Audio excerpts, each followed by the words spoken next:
मैं पंकज कुमार शाह और आप सभी का आपके अपने चैनल नयन स्टडी क्लासेस में स्वागत करता हूं। आज की क्लास पर परागण से है, जो 12th क्लास की है ना।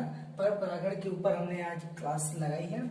तो ये जो पर परागण होती क्या है ना, उस सिस्टम को हमको जानना जरूरी होता है। तो पर परागण किसे कहते हैं? तो पर परागण की वह प्रक्रिया है, पर परागण वह प्रक्रिया है जिसमें पुष्प का जो परागकण होता है, पुष्प का परागकण क्या दूसरे पौधे के वर्तिकाग्र पर क्या होता है, दूसरे पौधे के जो पुष्प होती है उसके वर्तिकाग्र पर अगर क्या होती है, वह जाती है, पहुंचती है और वह क्या करना चाहती है, अंकुरण करना चाहती है।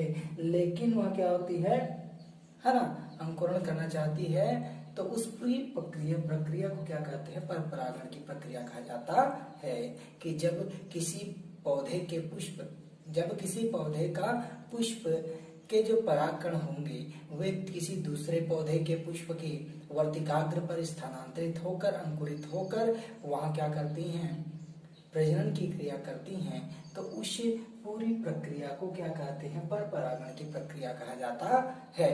तो हम इसको आइए जान लेते हैं कि इसको, इसकी अनुकूलताएं क्या है ना, इसकी अनुकूलताएं क्या है। तो इसकी मुख्य अनुकूलता देख लीजिए, स्वबंध्यता। पहले क्या कहता है? स्वबंध्यता।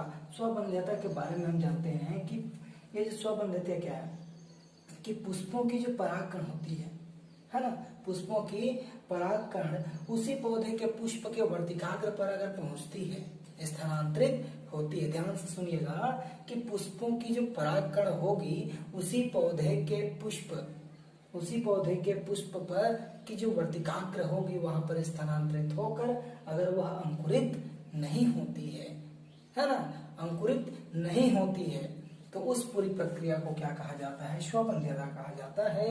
किसी पुष्प के परागकण उसी पुष्प के, है ना, उसी पौधे के पुष्प के, अन्य पुष्प हैं, उसकी वर्तिकाग्र पर स्थानांतरित होकर अंकुरित नहीं हो पाती। तो यह प्रक्रिया क्या कहलाती है? स्वबंध्यता की प्रक्रिया कहलाती है। ठीक है, अगला देख लीजिए, एक लिंगता। एक लिंगता क्या है? कि एक पौधे में नर मादा का अंग अलग पुष्पों में पाया जाना, है ना। एक ही पौधों में, है ना, कोई एक पौधा है जिसमें कई सारे फूल होते हैं, जिसमें एक पुष्प पर एक ही नर जननांग पाया जाएगा, चाहे वो मादा जननांग हो या नर जननांग हो, है ना। तो कहना के मतलब एक पौधे के, है ना, एक पुष्प में नर तथा दूसरे पुष्प में मादा का अंग क्या होना, परिपक्व होना, वह जो प्रक्रिया क्या कहलाती है? एक लिंगता नहीं, है ना। एक लिंगता की जो प्रक्रिया है उसमें हम क्या पढ़ रहे हैं अभी, कि जिस प्रकार एक पौधे के जो नर भाग है और मादा भाग है वे क्या होते हैं, अलग अलग पुष्पों में विकसित होते हैं। तो इस प्रक्रिया को उभयलिंगी कहा जाता है। लेकिन अलग अलग पौधों में जब यह प्रक्रिया चलती है कि इस एक पौधे में नर जननांग पाया जाता है तथा दूसरे पौधे के पुष्प में क्या, मादा जननांग पाया जाता है, तो इस प्रक्रिया को एक लिंगाश्रयी या तो एक लिंगी कहा जाता है ना, एक लिंगी कहा जाता है। समझ में आ गया होगा कहने का मतलब? जब एक पुष्प में, है ना, एक पौधे में जो पुष्प होंगे, है ना, तो उसमें क्या होंगे, पुष्पों में अलग अलग कहेंगे, हैं जो जननांग होंगे अलग अलग पुष्पों में विकसित होंगे, उसे उभयलिंगी कहेंगे। लेकिन अलग अलग पुष्पों के अलावा अलग अलग पौधों में जब विकसित होते हैं ये तो एक लिंगी कहलाता है। अगला देख लीजिए, बंध युति। बंध युति, बंध का मतलब होता है बंधन, है ना। अब देखिए युति क्यों, है ना, युति जो होती है, बंध युति जो होती है वो नर व मादा के मध्य क्या करती है, रुकावट पैदा करती है, उन्हें प्रजनन करने के लिए रोकती है ना। तो जो इसमें परागकण की जो व्यवस्थीकरण होती है ना, जो क्रम होता है वह स्वयं वह क्या नहीं कर सकता, स्वतंत्र नहीं हो पाता। इस क्रम में वह व्यवस्थित होता है कि वह स्वयं क्या नहीं हो पाता, स्वतंत्र रूप से परिपक्व नहीं हो पाता। ठीक है, जो परागकण होता है जिसकी व्यवस्था इस प्रकार होती है कि वह स्वयं स्वतंत्र नहीं हो पाता है। अगला क्या कहता है, उसे जो स्वतंत्र कौन करता है, कीट परागकण की आवश्यकता होती है। उसे स्वतंत्रता के लिए कीट परागकणों की क्या होती है, आवश्यकता पड़ती है। देख लीजिए कि परागकण की जो ये समूह चल रही है कि ऐसे व्यवस्थित होने पर वह स्वतंत्र नहीं हो पाते, उन्हें कीट परागकणों की क्या होती है कि पतंगों की आवश्यकता होती है। इस प्रकार की जो परागकण की जो समूह होती है उस समूह को क्या कहते हैं, पॉलिनिया कहा जाता है। क्या कहा जाता है, पॉलिनिया कहा जाता है। ठीक है, अब देख लीजिए अगला प्रगुणता। प्रगुणता है ना, प्रगुणता जो परागकण होंगे, पुष्प के जो परागकण होंगे दूसरे पौधे की वर्तिकाग्र पर, है ना, दूसरे पौधे के पुष्प के वर्तिकाग्र पर वह स्थानांतरित होकर क्या होती है, अगर वह शीघ्र अंकुरित कर लेती है। ठीक है, जो पौधे के जो पुष्प होंगे, पुष्प में क्या होते हैं, परागकण होते हैं, वे दूसरे पौधे के पुष्प के वर्तिकाग्र में पहुंचकर क्या करते हैं, शीघ्र अंकुरित हो जाते हैं। ठीक है, शीघ्र अंकुरित हो जाते हैं, लेकिन उसी पौधे के अन्य पुष्प के, है ना, उसी पौधे के अन्य पुष्प की जो वर्तिकाग्र होती है उसमें पहुंचने पर उनकी जो अंकुरण होती है वह कौन सी गति की हो जाती है, धीमी गति की हो जाती है। ठीक है, धीमी गति की हो जाती है। और अगला देख लीजिए भिन्न काल पक्वता। भिन्न काल पक्वता मीन्स परिपक्वता जो होगी वह क्या होगी, भिन्न होगी, समानता नहीं होगी।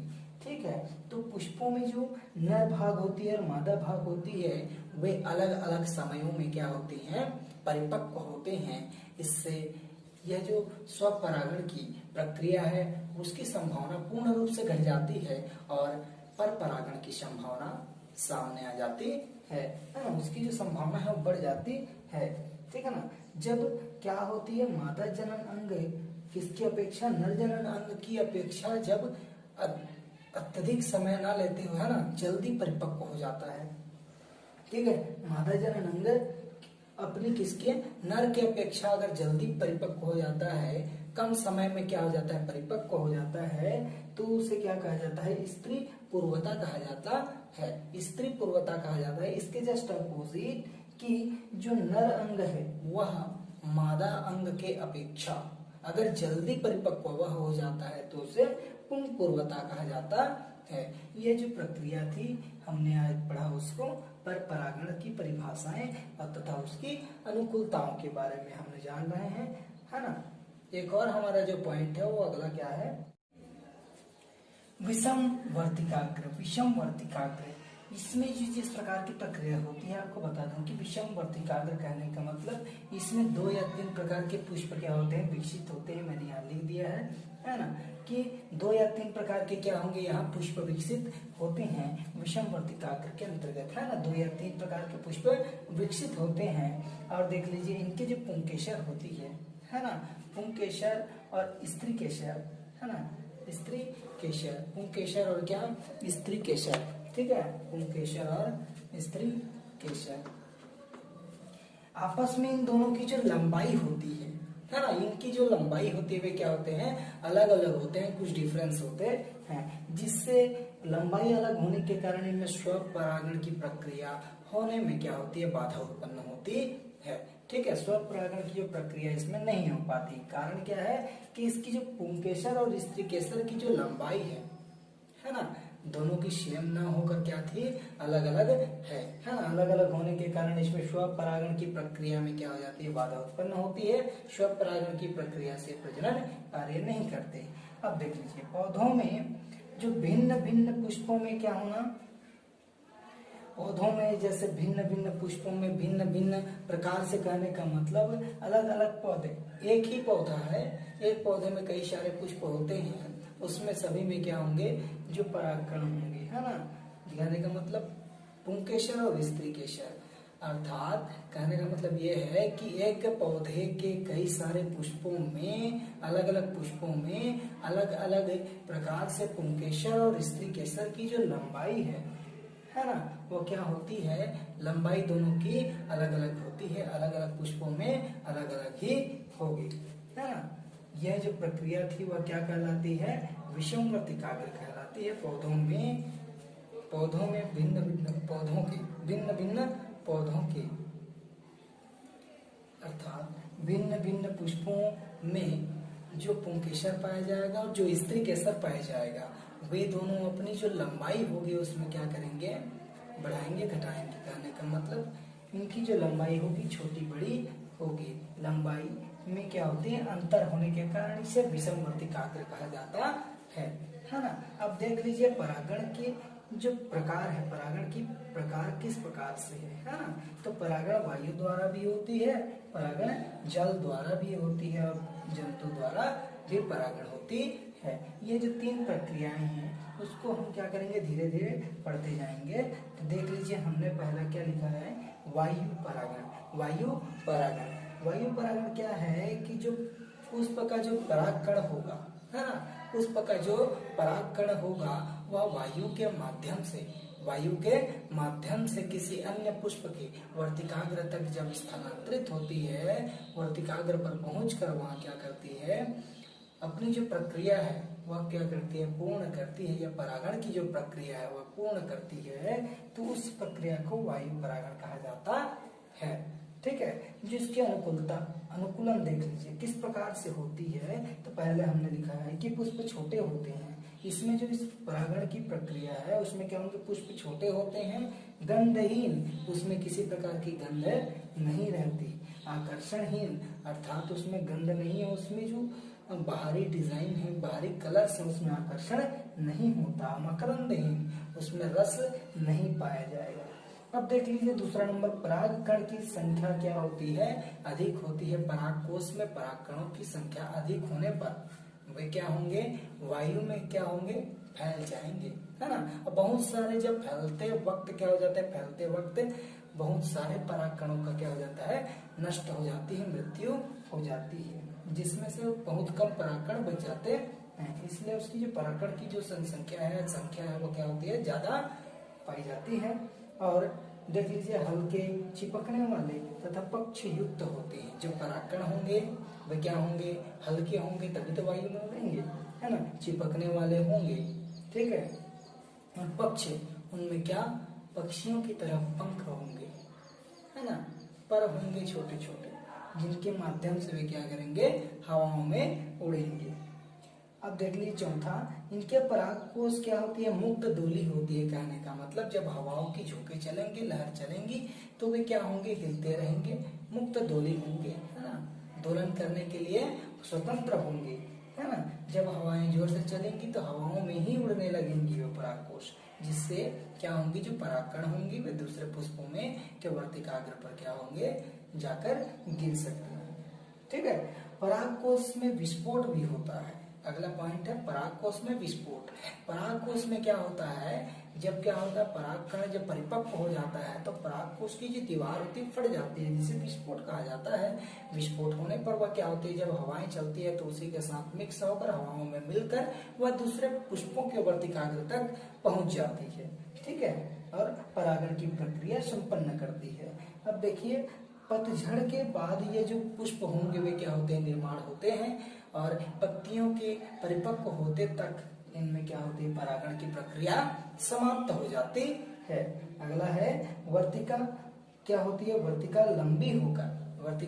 लंबी होकर हवाओं में क्या होती है, झूलती रहती है, हिलती रहती है, जिससे क्या उसे पुंकेसर या परागकणों को पकड़ने में क्या होती है, आसानी होती है ना, उन्हें ग्रहण आसानी से कर लेती है।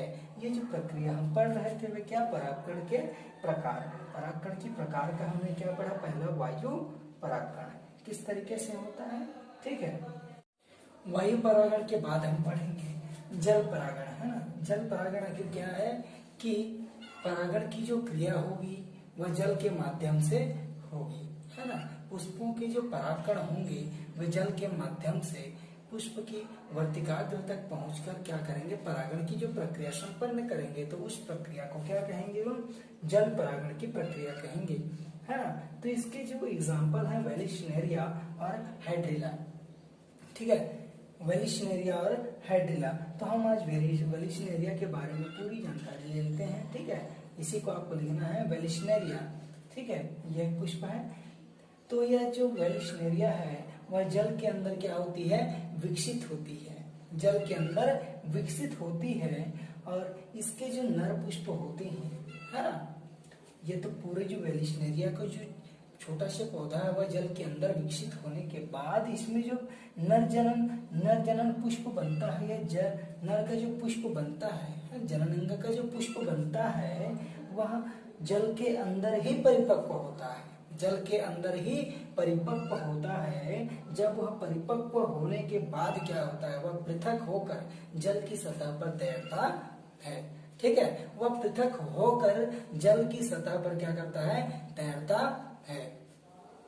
ये हमने कहा कि जल के अंदर वो जो पौधा होता है विकसित होने के बाद उसमें नर पुष्पीय जनन अंग बनती है, और वह क्या करती है कि जब परिपक्व होती है तो पौधे से क्या होती है, वह अलग होकर जल की सतह पर तैरने लगती है।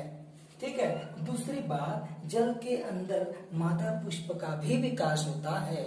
ठीक है ना, जल के अंदर मादा पुष्प का भी विकास होता है, और वह जब परिपक्व होती है, वह जब परिपक्व होती है तो पौधे के वृंत से ही जुड़ा रहता है, और जुड़े जुड़े क्या होता है, वह पानी की सतह पर आता है ना, सतह पर तैरती रहती है।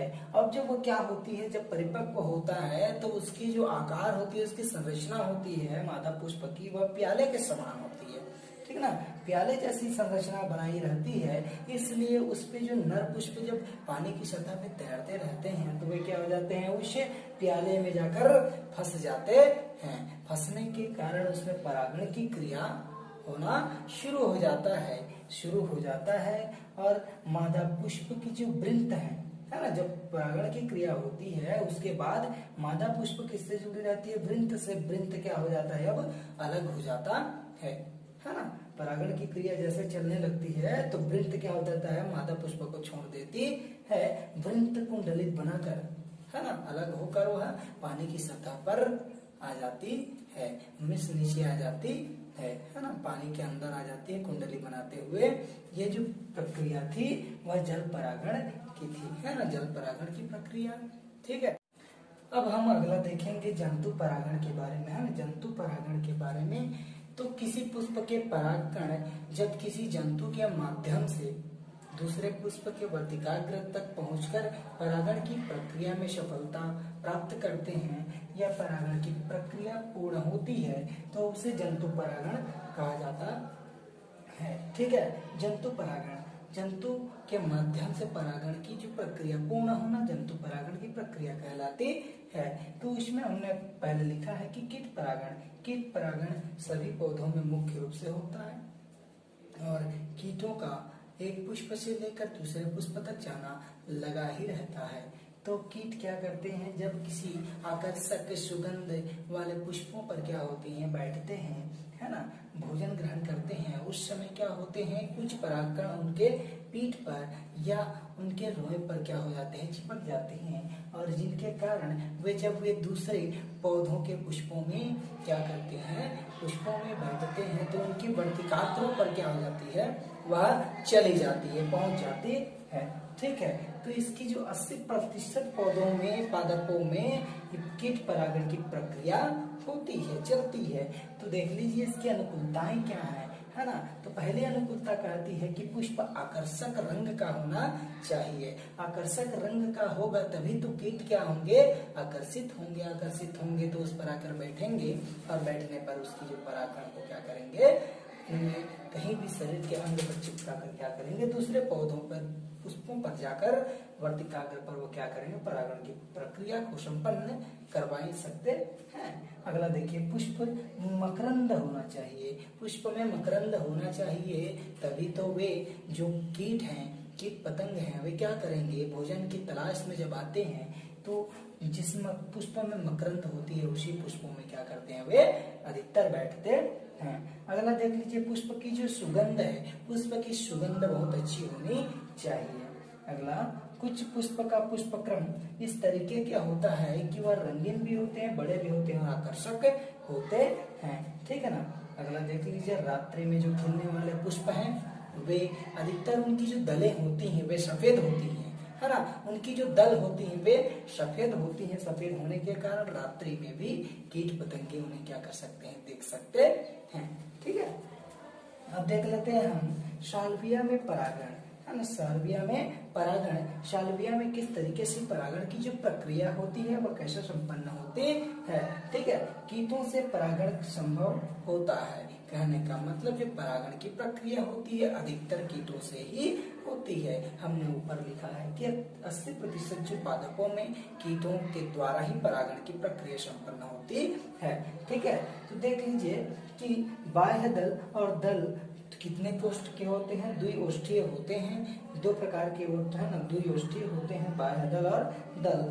दो इस तरीके से ओठ के समान होते हैं, है ना, जिसमें पुंकेसर परिपक्व होता है ना। इस प्रक्रिया में पुंकेसर क्या होता है, परिपक्व होता है। परिपक्व जिसमें दो प्रकार के पुंकेसर निर्माण होते हैं, जिसमें छोटे जो पुंकेसर होता है उसे बंध्य कहा जाता है और बड़ा पुंकेसर को उर्वर कहा जाता है। अब देख लीजिए, जब परागकोश क्या होता है, मुक्त दोली होता है, परागकोश मुक्त दोली होता है, तब वह क्या होती है, जब हवाएं चलती रहती है, अगर कोई कीट है ना आकर्षित होकर उन बाह्य दल और दल की जो द्विओष्ठीय ओठ पर क्या होती है, जब बैठती है तो जो पुंकेसर है ना, जो पराग कण होंगे वे परिपक्व होकर परिपक्व अवस्था में रहते हुए उसके अंग पर कहीं पर क्या हो जाते हैं, चिपक जाते हैं। वह जब क्या करती है, दूसरे पुष्पों में जब जाती है तो उसकी वर्तिकाग्र में वे परागण पहुंचकर स्थानांतरित होकर परागण की प्रक्रिया संपन्न करते हैं।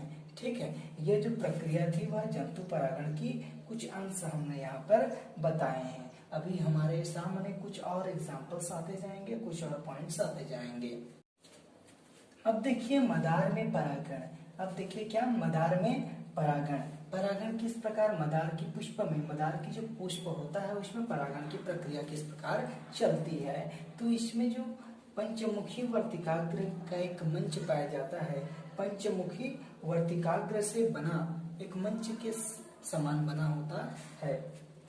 जो 5 वर्तिका जो होती है वो 5 मुखी वाली होती है और इस तरीके से दिखती है जैसा वो मंच हो, है ना, मानो क्या हो, मंच हो। इस तरीके से उसका जो संरचना बनी होती है मंच की तरह बनी होती है। तो प्रत्येक जो परागकोश होते हैं, है ना, प्रत्येक परागकोश में 2 पराग पुंज होते हैं ना। कहने का मतलब 2 पराग पुंजों से मिलकर एक परागकोश का निर्माण होता है। ठीक है, 2 पराग पुंजों से मिलने से क्या होता है, परागकोश का निर्माण होता है। और ये जो पराग पुंज होते हैं उसमें क्या पाया जाता है, कॉर्डिकल पाया जाता है। पराग पुंजों में कॉर्डिकल पाया जाता है जो कार्पस्कुलम से क्या होता है, जुड़ा होता है। ठीक ना, और वह क्या निर्माण करता है, चिपचिपा पदार्थ का निर्माण करता है। ठीक है, जो चिपचिपा पदार्थ का निर्माण को करता है।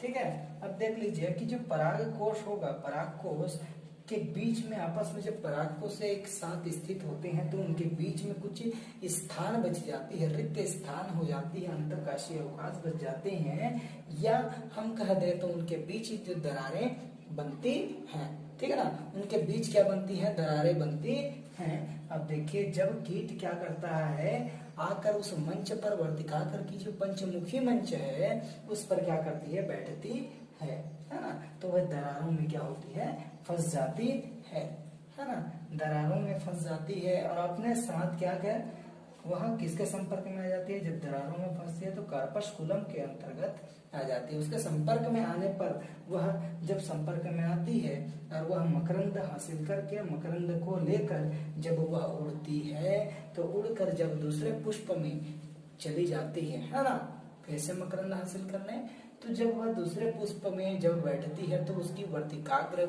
पर क्या हो जाती है, जो परागण इस पे चिपके होते हैं वे क्या हो जाते हैं, उस पर चले जाते हैं और यहीं से वह क्या होता है, परागण की जो प्रक्रिया है वह संपन्न होती है। यह मदार में परागण की प्रक्रिया थी। अब देखिए हम पढ़ लेते हैं क्या, इसके बाद हमने क्या पढ़ना है, आर्थिनोफिली परागण। जो बी नंबर है हमने पढ़ लिया है ना, उसके बाद बी नंबर आर्थिनोफिली परागण क्या है। यह आर्थिनोफिली परागण ये किसके द्वारा होता है, तो छोटी छोटी जो पक्षियां होती हैं जिसके चोंच क्या होते हैं, लंबे होते हैं, उन पक्षियों द्वारा यह परागण क्या किया जाता है। जब किसी पुष्प में बैठकर वे मकरंद का मकरंद को ग्रहण करते हैं तो अनजाने में वे परागण उस पर चिपक जाते हैं, जिससे वह जब दूसरे पुष्प में क्या करती है, बैठती है, तो वह परागण उस पुष्प के वर्तिकाग्र तक पहुंच जाती है। अनजाने में हुई इस प्रक्रिया को, है ना, आर्थिनोफिल परागण कहा जाता है, जो पक्षियों द्वारा किया जाता है। मुख्य रूप से सेमल के पौधे पर और बबूल के पौधे पर यह अधिकतर होती है। चिरोप्टेरिफिल परागण, है ना, ये जो परागण है वह चमगादड़ द्वारा होता है, ठीक ना। वही भी अनजाने में यह प्रक्रिया चलती है। जब वह उड़ती है और किसी पुष्प पर बैठकर वह दूसरे पुष्प पर चली जाती है तो परागण की क्या होती है, परागण की प्रक्रिया संपन्न हो जाती है। यह कदम्ब में और कचनार के पौधों में अधिकतर पाया जाता है।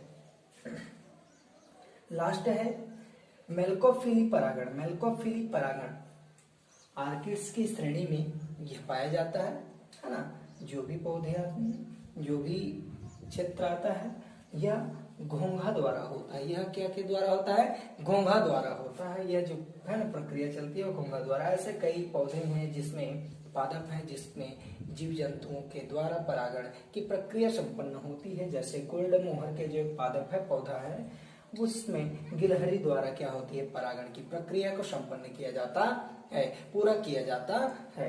ठीक है, हम देख लेते हैं परागण के लाभ। परागण के क्या लाभ हैं, ठीक है। तो देखिए पहला क्या लिखा हुआ है, उत्पन्न पौधे स्वस्थ, मजबूत और सुंदर होते हैं। कहने का मतलब इस परागण की प्रक्रिया में जो उत्पन्न बीज होती है, उससे जो बनने वाला पौधा होता है वह स्वस्थ होता है, मजबूत होता है और क्या होता है, बहुत सुंदर दिखाई देता है। अगला कहता है बीज संख्या में क्या होते हैं, अधिक होते हैं। ठीक है, हमने यहाँ पढ़ा था कि पर परागण की प्रक्रिया में जो पराग कण बनते हैं, पराग कोश में है ना, पराग कण बनते हैं, तो उनकी जो संख्या होती है बहुत अधिक होती है ना। तो इसकी संख्या क्या होती है, अधिक होती है। बालियां और फल क्या होते हैं, जब संख्या ही अधिक होगी तो कुछ है ना, तो उसमें बालियां, बीज अधिक संख्या में होंगे तो उसमें फल भी अधिक संख्या में बनने की जो आशाएं हैं, संभावना है, वो क्या होंगी, बढ़ जाएंगी। अनुकूलन की संभावना क्या होती है, अधिक हो जाती है। अनुकूल, अपने आप को अनुकूलन करने की जो संभावना है वह क्या होती है, बढ़ जाती है। अगला देख लीजिए, हम हानि देख लेते हैं कि इसकी जो हानि क्या है। तो कहता है क्या है कि अधिक संख्या में क्या चाहिए रहता है, परागण चाहिए रहता है। ठीक है, परागकण चाहिए रहते हैं, अधिक संख्या में मौजूद होना चाहिए, वह आवश्यक है। कम हो जाए तो वहां परागण की प्रक्रिया संपन्न नहीं हो पाएगी, क्योंकि बहुत सारे परागण वार्तिकाग्र तक पहुंचते तक ही क्या हो जाते हैं, नष्ट हो जाते हैं। तो इसलिए परागण की आवश्यकता अधिक होती है, ये उसकी हानि है। दूसरा है परागकण से पौधे की शुद्धता समाप्त हो जाती है। परागण की जो प्रक्रिया है, इससे पौधे की जो शुद्धता है वह क्या हो जाती है, समाप्त हो जाती है। अब इसके बाद मैं आपको बता दूं कि कृत्रिम परागण की जो प्रक्रिया है वो कृत्रिम परागण क्या है। कृत्रिम परागण का मतलब होता है कि मनुष्यों द्वारा अपनी मर्जी से, है ना, शुद्ध नस्ल की पौधों को उत्पन्न करना, है ना, उनको परागकण को किसी अच्छे नस्ल के पौधे के पुष्प के वर्तिकाग्र में पहुंचाकर परागण की प्रक्रिया को संपन्न करवाया जाता है ना। तो इस तरीके से जो होती है प्रक्रिया, उसे क्या कहते हैं, कृत्रिम परागण की प्रक्रिया कहते हैं। जो मर्जी से क्या किया जाता है, किसी भी अच्छे नस्ल वाले पुष्पों के वर्तिकाग्र तक पहुंचाकर उसे परागण की प्रक्रिया में पूर्ण करवाते हैं, जिससे अच्छी नस्ल, सुंदर पुष्प का निर्माण हो जाता है। ठीक है, ये हो गया हमारा क्या, परागण की जो प्रक्रिया थी पर परागण की, वह यहाँ पे होती है समाप्त।